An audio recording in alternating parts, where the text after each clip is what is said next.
আজকের কর্মসূচি আমরা নমুনা কর্মসূচি হিসেবেই পালন করেছি, কিন্তু আগামী সপ্তাহ থেকে কঠোর কর্মসূচি হবে।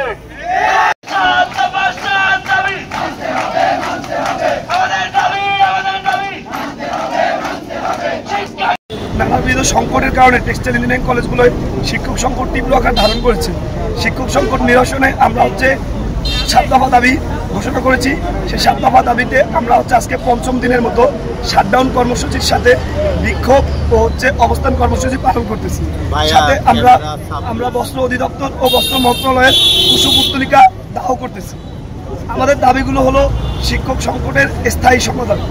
আমাদের প্রতিটা ক্যাম্পাসে 40 থেকে 45 জন করে স্থায়ী শিক্ষকের পদ থাকলেও সেখানে মাত্র শিক্ষক আছে 6 থেকে 7 জন, যা আমাদের মানসম্মত শিক্ষার প্রধান অন্তরায় হিসেবে আমরা মনে করি।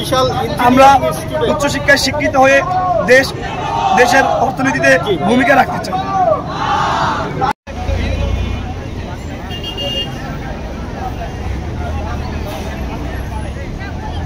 আমার সেনার বাংলা